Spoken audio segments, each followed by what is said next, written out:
അതൊരു നിലവിളിയുടെ കാലമായിരുന്നു.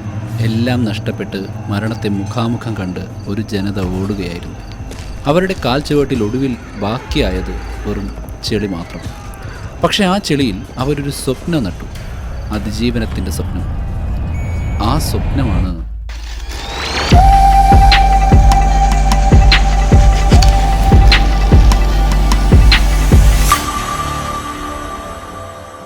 ഇന്ന് നമ്മൾ യാത്ര ചെയ്യുന്നത് ചരിത്രവും എഞ്ചിനീയറിങ്ങും കെട്ടുപിണഞ്ഞ് കിടക്കുന്ന വിസ്മയങ്ങളുടെ നഗരമായ വെനീസിലേക്കാണ്.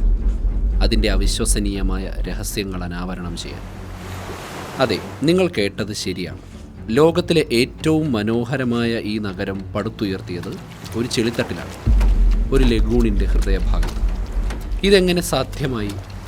ഒരു ചതുപ്പുനിലം എങ്ങനെ ഇത്രയും മഹത്തായ ഒരു നഗരത്തിൻ്റെ അടിത്തറയായി മാറി? അതിനു പിന്നിലെ ശാസ്ത്രവും എഞ്ചിനീയറിംഗ് തന്ത്രങ്ങളും എന്തൊക്കെയാണ്? നമുക്കൊരുമിച്ച് കണ്ടെത്താം. കഥ ആരംഭിക്കുന്നത് AD 452-ലാണ്. റോമൻ സാമ്രാജ്യത്തിൻ്റെ പ്രതാപം അസ്തമിക്കുകയും കിഴക്കൻ യൂറോപ്പിൽ നിന്നും മധ്യേഷ്യയിൽ നിന്നും വന്ന ഹൂണന്മാർ എന്ന നാടോടി യോദ്ധാക്കൾ ഉത്തര ഇറ്റലിയെ ആക്രമിക്കുകയും ചെയ്ത കാലം. അറ്റില എന്ന നേതാവിൻ്റെ നേതൃത്വത്തിൽ റോമിനെ വിറപ്പിച്ച ഈ ഹൂണന്മാർ അവരുടെ കുതിരപ്പടയുടെ വേഗതയും യുദ്ധതന്ത്രങ്ങളും കൊണ്ട് ഭീതി വിതച്ചു. ഈ ആക്രമണങ്ങളിൽ നിന്ന് രക്ഷ നേടാൻ വെനീറ്റോ മേഖലയിലെ ജനങ്ങൾ അഭയം തേടിയത് അഡ്രിയാറ്റിക് കടലിലെ ഈ ചതുപ്പ് നിറഞ്ഞ ലഗൂണിലെ ഒറ്റപ്പെട്ട ദ്വീപുകളിലാണ്. അപകടം പതിയിരിക്കുന്ന ഈ ദുർഘടമായ ഭൂപ്രദേശമാണ് പിൽക്കാലത്ത് ലോകത്തെ അമ്പരപ്പിച്ച വെനീസ് എന്ന നഗരത്തിന് ജന്മം നൽകിയത്. അപ്പോൾ എങ്ങനെയാണ് അവർ ഈ ചെടിയിൽ ഒരു നഗരം പണിഞ്ഞത്? തുടക്കത്തിൽ ഇത് അസാധ്യമെന്ന് തോന്നിയേക്കാം. കാരണം ഈ ചെളിക്ക് ഭാരമുള്ള കെട്ടിടങ്ങളെ താങ്ങാനുള്ള ശേഷിയില്ലായിരുന്നു. എന്നാൽ വെനീഷ്യക്കാർ പ്രതിസന്ധികളെ അവസരങ്ങളാക്കി. അവർ സമീപ വനങ്ങളിൽ നിന്നും, പ്രത്യേകിച്ച് ഓക്ക്, ആൽഡർ, പൈൻ പോലെയുള്ള ദൃഢമായ മരങ്ങളെ തിരഞ്ഞെടുത്ത് മുറിച്ചു. ഈ കൂറ്റൻ തടികൾ ഏകദേശം 5 മീറ്ററിലധികം ആഴത്തിൽ ചെളി നിറഞ്ഞ മണ്ണിനടിയിലേക്ക് ഒന്നോടൊന്ന് ചേർത്ത് അതിശക്തമായി അടിച്ചു താഴ്ത്തി. ആയിരക്കണക്കിന് തടികൾ ഇങ്ങനെ സ്ഥാപിച്ചപ്പോൾ അത് ചെളിയെ ഉറപ്പിക്കുകയും അധികമുള്ള മണ്ണ് വെള്ളത്തെ പുറന്തള്ളി മണ്ണിനെ ദൃഢമാക്കുകയും ഒരു കൃത്രിമ അടിത്തറ രൂപപ്പെടുത്തുകയും ചെയ്തു. അപ്പോൾ ഒരു സംശയം സ്വാഭാവികമാണ്. ഈ തടികൾ നൂറ്റാണ്ടുകളായി എങ്ങനെ കേടുകൂടാതെ നിലനിൽക്കുന്നു? ഉത്തരം ലളിതവും എന്നാൽ അതിശയിപ്പിക്കുന്നതുമാണ്.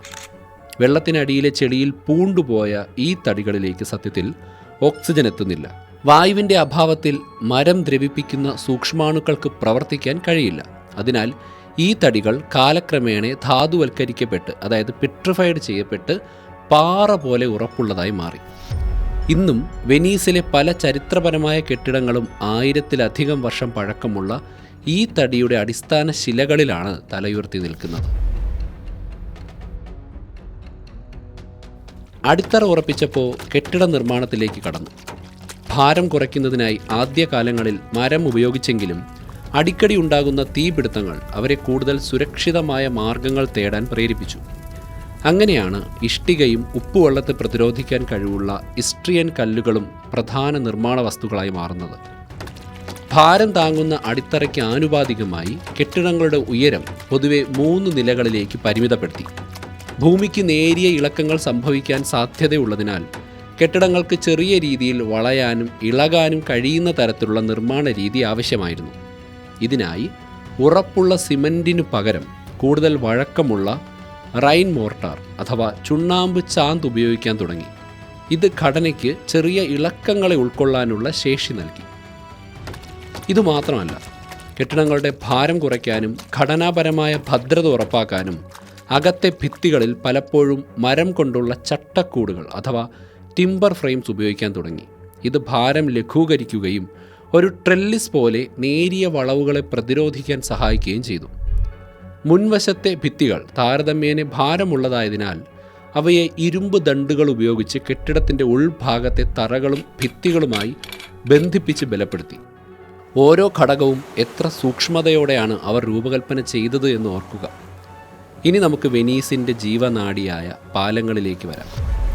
അതിശയകരമെന്ന് പറയട്ടെ, വെനീസിൻ്റെ ആദ്യ 500 വർഷങ്ങളിൽ പ്രധാന കനാലുകൾക്ക് കുറുകെ സ്ഥിരം പാലങ്ങൾ ഉണ്ടായിരുന്നില്ല.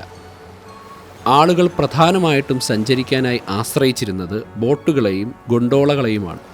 എന്നാൽ നഗരം വളരുകയും ജനസംഖ്യ വർദ്ധിക്കുകയും ചെയ്തപ്പോൾ പ്രധാന വാണിജ്യ കേന്ദ്രമായ റിയാൽട്ടോയിലേക്ക് എളുപ്പത്തിലെത്താൻ ഗ്രാൻഡ് കനാലിന് കുറുകെ ഒരു പാലം അനിവാര്യമായി വന്നു. ഏറ്റവും മികച്ച രൂപകൽപ്പന സമർപ്പിക്കുന്ന എഞ്ചിനീയർമാർക്ക് അന്നത്തെ വെനീഷ്യൻ ഭരണാധികാരി ഒരു സമ്മാനം തന്നെ പ്രഖ്യാപിച്ചിരുന്നു. ആദ്യം ഒരു താൽക്കാലിക പോണ്ടൂൺ പാലം നിർമ്മിച്ചു. പിന്നീടത് മരം കൊണ്ടുള്ള പാലമാക്കി മാറ്റി. എന്നാൽ ഈ മരപ്പാലം പല തവണ തകരുകയും തീപിടുത്തത്തിൽ നശിക്കുകയും ചെയ്തു. ഒടുവിൽ 16-ാം നൂറ്റാണ്ടിൻ്റെ അവസാനത്തിൽ അന്റോണിയോ ഡാ പോണ്ടെ എന്ന എഞ്ചിനീയറുടെ രൂപകൽപ്പനയിൽ ഗ്രാൻഡ് കനാലിന് കുറുകെ ഒറ്റ കമാനത്തിൽ ഒരു പാലം നിർമ്മിക്കാൻ തീരുമാനിച്ചു. അതിൻ്റെ അടിത്തറയ്ക്കായി ഏകദേശം 12,000-ഓളം കൂറ്റൻ തടികളെ ചെളിയിലേക്ക് ആഴ്ത്തി 2500 ടണ്ണിലധികം ഭാരം താങ്ങാനായി അവയെ ബലപ്പെടുത്തി. അതിനു മുകളിലാണ് ഇന്ന് കാണുന്ന വിശ്വപ്രസിദ്ധമായ റിയാൽട്ടോ പാലം പണിഞ്ഞത്. ഈ പാലം ഇന്നും വെനീസിൻ്റെ ഹൃദയവും എഞ്ചിനീയറിംഗ് മികവിൻ്റെ പ്രതീകവുമായി നിലകൊള്ളുന്നു.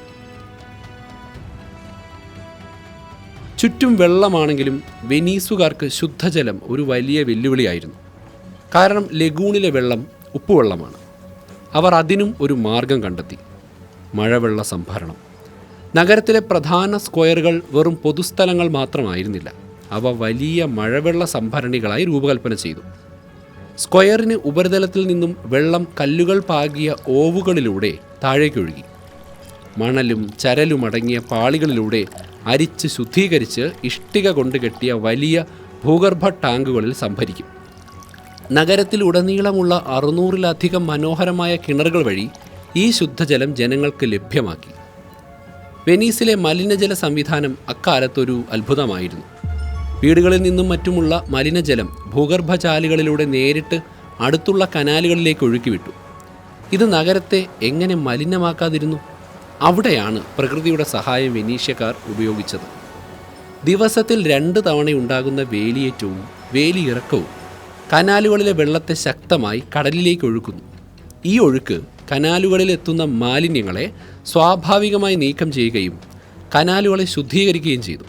ലളിതമെങ്കിലും ഏറ്റവും ഫലപ്രദമായൊരു സംവിധാനം. അപ്പോൾ സുഹൃത്തുക്കളെ, വെനീസ് കേവലം ഒരു മനോഹരമായ കാഴ്ചയല്ല.